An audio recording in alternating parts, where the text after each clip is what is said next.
আসসালামু আলাইকুম। Welcome back to my little world. Bangladeshi bloggers mom Sabina channel থেকে সবাইকে আরও একটা নতুন ব্লগ ভিডিওতে ওয়েলকাম করছি। দেশ এবং দেশের বাইরে ছোট বড় ছোট ছোট সোনামণিরা যেখান থেকে আমার ভিডিওটি দেখছেন, আশা করছি সবাই ভালো আছেন।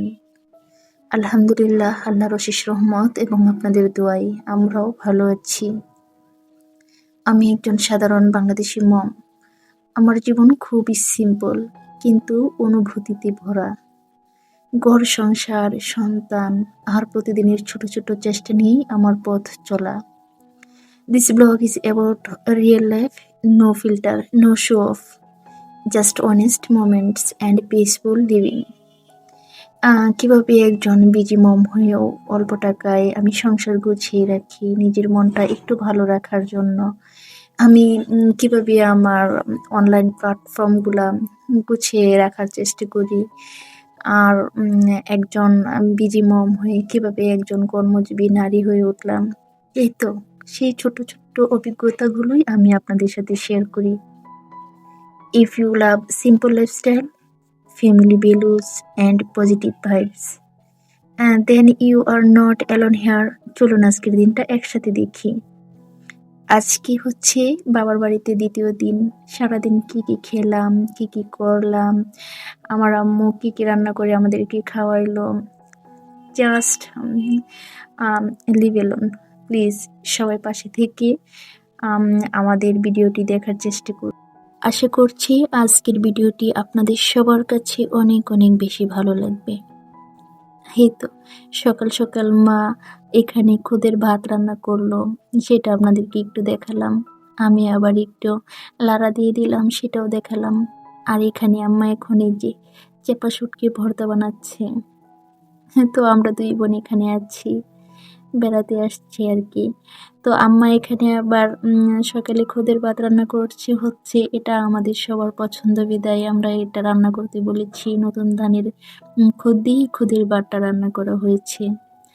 আর এখানে আমার মা দেখেন তার উপরে শিল দিয়ে সুন্দর করে ভর্তাটা মেখে দিচ্ছে। আরো কিছু নাস্তা আছে, তো সেটা আপনাদের সাথে একটু পরে শেয়ার করব। সে পর্যন্ত সবাই দেখেন যে আজকে আমরা বাঙালির ঐতিহ্যবাহী খাবার কিভাবে খাই। আমার মনে হয় যে বাঙালির প্রত্যেকটা মানুষই এই খাবারটা, এই নাস্তাটা অনেক বেশি পছন্দ করে। তো এদিক দিয়ে আবার আম্মা যে সবাইকে এখানে খাবারটা সার্ভ করে দিচ্ছে। আমরা এখানে ফ্লোরে যখন সবাই আসি না, এভাবে ফ্লোরে পাটি বিছিয়ে নিই, পাটি বিছিয়ে তারপর ফ্লোরে খাবার দাবারটা কমপ্লিট করে ফেলি। তো আমরা এখানে আবার দুই বোন আছি, আর আমার ছোট ভাই আছে, আমার ছেলে আছে, বোনের মেয়ে আছে। সবার জন্য আম্মা এখানে খাবারটা সার্ভ করছে। মেয়েদের কপালটাই মনে হয় এরকম, বাবার ঘরে আমরা কত কন্যা হয়ে থাকি, তাই না? কিন্তু আমাদেরও একটা সময় হয়ে যায় সংসার, আমরাও হয়ে যাই কারো মা, কারো ঘরের বউ। এই তো নিজেদেরই একটা সংসার হয়ে যায়। তো এদিক দিয়ে আবার খাওয়া দাওয়া কমপ্লিট করে হচ্ছে, ওই যে দেখছেন গাছগুলো, ওই গাছে আবার একজন উঠেছে। আম্মা একটা ছেলেকে দিয়ে মানে সুপারি পাড়াচ্ছে। তো এই যে দেখেন আমাদের বুড়িটা আবার দৌড়ে গেল, সুপারির বাদাটা এখান থেকেই ফেলেছে। তো সেটা আমি ক্যামেরায় নিয়ে আসতে পারি নাই, কেমন জানি দূর থেকে করেছিলাম। তো এই যে এখন আবার একটা বাদা ফেললো। মাশাল্লাহ, এখন আমাদের গাছগুলোতে এত পরিমাণ সুপারি হয়। আম্মা 12 মাসই এই গাছের সুপারি খাইতে পারে। মাশাল্লাহ, আরো অনেক অনেক বাড়তি হয়। তো এটা হচ্ছে আমাদের যে বাড়ি আছে, বাড়ির উপরের গাছের সুপারি। এই সুপারিগুলো না সাইজে একটু ছোট হয়ে যায়। আবার ওই যে আমাদের যে রাস্তার পাশে যে বাউন্ডারি করা আছে, ওইখানের সুপারিগুলো না অনেক বেশ বড় বড় হয় আর কি। তো আসলে আম্মা বলছিল যে এই সুপারির জাতটা নাকি ছোট জাত, সেই জন্য সুপারিগুলো বেশ ছোট ছোট। মাশাল্লাহ, অনেকগুলো সুপারি আম্মার হয়ে গেছে, আরো অনেকগুলো আম্মা মজিয়ে রাখছে। আর মুরব্বীরা কেমন জানি না মজাল সুপারিটা মনে হয় বেশি পছন্দ করে। আর আমি এখানে সবগুলো সুপারি একটা বালতিতে করে রাখলাম দেখার জন্য যে মাশাল্লাহ কতগুলো সুপারি হয়ে গেছে। ক্যামেরাতে কতটুকু ধরা পড়ছে জানি না, কিন্তু বালতিটা কিন্তু বেশ বড়। তো যাই হোক, মহান রবের নিকট শুকরিয়া জ্ঞাপন করছি যে আসলে ওনার হাতে না রিজিকের কোনো কমতি নাই। এদিক দিয়ে আবার হচ্ছে দুপুরে রান্নার আয়োজন চলছে। এই শাকটা হচ্ছে খুরে শাক। এই শাকটা হচ্ছে আলু খেতে, গম খেতে, পেঁয়াজ খেতে হয়। তো সেখান থেকেই কিন্তু তুলে আনা। একজনে তুলে এনে দিয়েছে, রান্না করছি। শাকের কালারটা কিন্তু বেশ সুন্দর। আর খেতেও কিন্তু এই শাকটা অনেক অনেক বেশি মজাদার হয়। তো কে কোন নামে চিনেন এই শাকটাকে কমেন্টে সবাই জানাবেন। আর এদিক দিয়ে হচ্ছে আমি গরুর মাংসটা রান্না করে নিলাম। গতকালকে তো দেখেছেনই, মানে গত ভিডিওতে অনেকগুলো গরুর মাংস নিয়ে আসা হয়েছিল, সেখান থেকে কিছু পরিমাণ আমি এখন রান্নার জন্য রেখেছি। রান্নাটা আমিই করছি। আর গরুর মাংস রান্নাটা না আমি খুব ভালো রান্না করতে পারি, সবাই পছন্দ করে খাইতে। চলুন রান্না করতে করতে আপনাদের সাথে কিছু কষ্টের কথা শেয়ার করি। এই দুনিয়া ক্ষণস্থায়ী, মানুষের ব্যবহারও না ক্ষণস্থায়ী। আজ যারা অবহেলা করে কাল তারাই আর থাকবে না। তাই আমি মনটা না আখিরাতের দিকেই ফেরাই, নিজেকে ভালো মানুষ বানানোর চেষ্টা করি। কারণ শেষ বিচারের দিন মানুষ নয়, শুধু আল্লাহ হিসাব নেবেন। এই তো শাকটা কিন্তু রান্না করে ফেললাম। কিছু কিছু কষ্ট আর অনুভূতি আছে যেটা কারো কাছে শেয়ার করা যায় না, কিন্তু বিশ্বাস করেন শেয়ার করতে পারলে না মনটা অনেকটা হালকা হয়ে যায়। কার সাথে শেয়ার করবেন? যার সাথে শেয়ার করবেন সে হয়তো বা আপনার কষ্টের কথা শুনে মনে মনে খুশি হবে, নয়তো বা মনে মনে আপনাকে গালি দিবে। এই জন্যই না চেষ্টা করি নিজের কষ্ট, নিজের আবেগগুলো নিজের মধ্যেই রাখার। তো এই যে বলেছিলাম না যে সারাদিন কি কি করি সেগুলাই থাকবে আজকের ভিডিওতে। এদিক দিয়ে হচ্ছে আম্মা আবার এখানে তেলের পিঠা বানাচ্ছে। তো আমার মা কিভাবে তেলের পিঠা বানায় সেটাই আপনাদের সাথে একটু শেয়ার করার চেষ্টা করছি। আম্মা আবার এখানে হচ্ছে কড়াইয়ে না একটা এই যে বাটির মুখ আছে সেটা দিয়ে দেয়। এই ঢাকনাটা দিলে হয় কি পিঠাটা নাকি অনেক সুন্দর গোল হয়ে ওঠে। আসলে বিশ্বাস করেন আমার মায়ের হাতের এই তেলের পিঠা না অনেক সুন্দর ফুলকো হয়, মাশাআল্লাহ। সবাই মাশাআল্লাহ বলে দিবেন।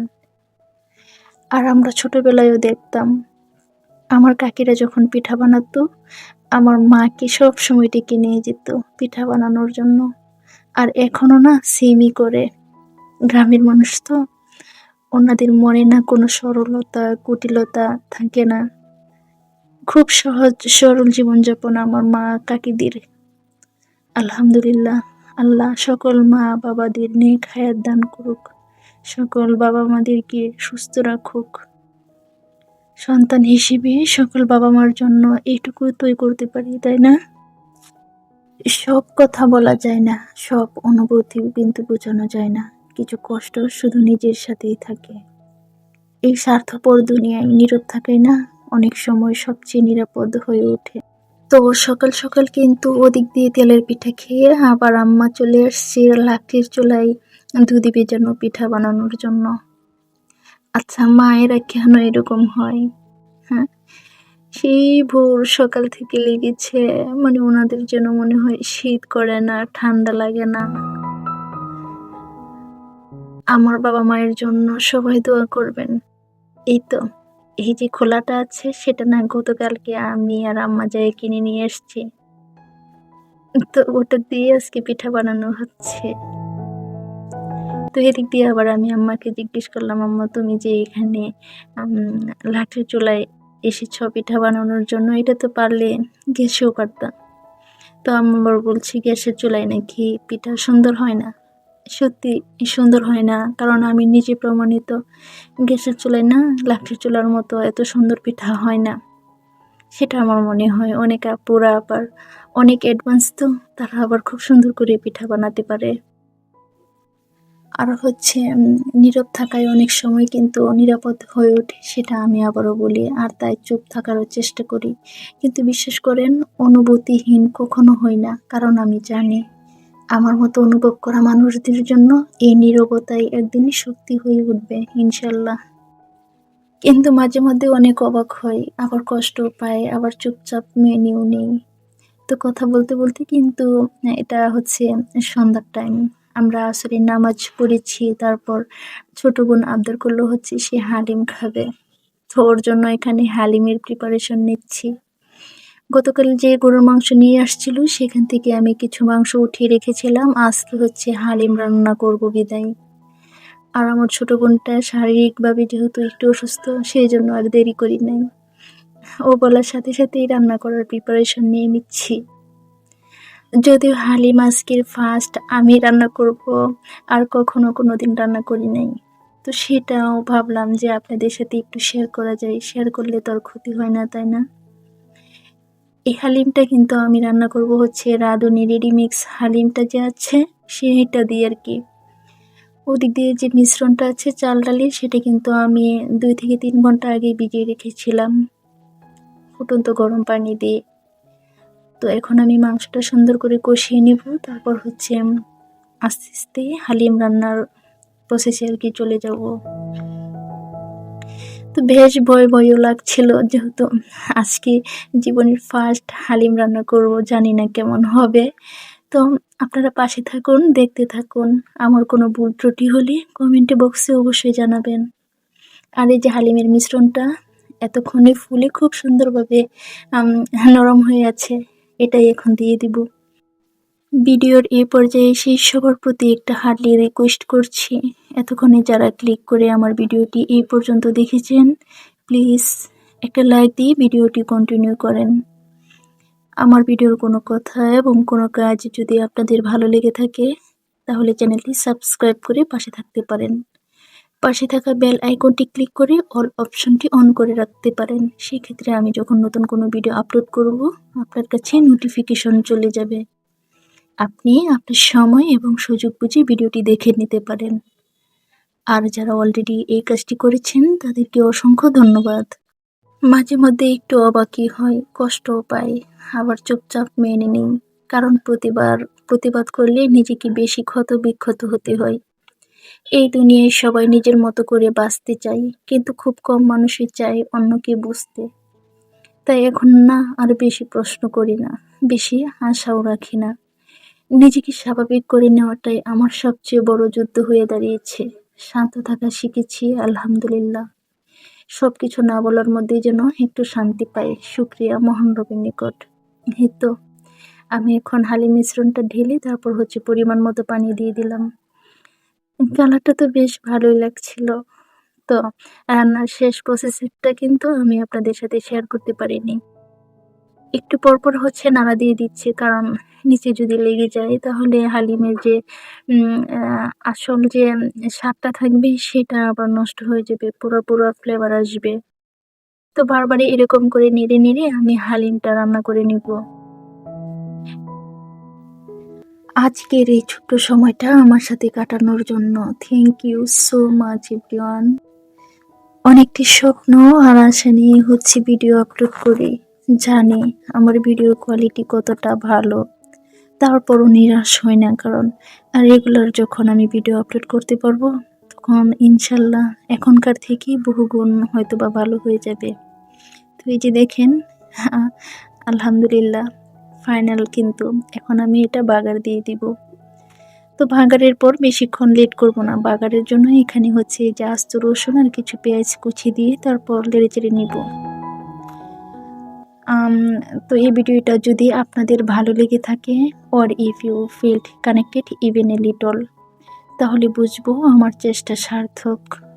আমি শুধু আমার রিয়েল লাইফ, একজন বাংলাদেশি মমের সিম্পল জার্নি, ভালোবাসা আর সততার সাথে শেয়ার করার চেষ্টা করি। কিপ মি ইন ইউর দুয়াস, আর পাশে থাকুন, কারণ আপনার সাপোর্টেই আমাকে আরও ভালো কিছু করার সাহস দেয়। Until next time, take care of yourself and your family. সবাই ভালো থাকবেন যে পর্যন্ত নতুন কোনো ভিডিও আপলোড করতে আমি না পারবো। সে পর্যন্ত সবার প্রতি অনেক অনেক দোয়া আর ভালোবাসা রেখে আজকের মতো এখানেই শেষ করছি। আল্লাহ হাফিজ সবাইকে, and see you in my next blog. আসসালামু আলাইকুম ওয়া রাহমাতুল্লাহি ওয়া বারাকাতুহু।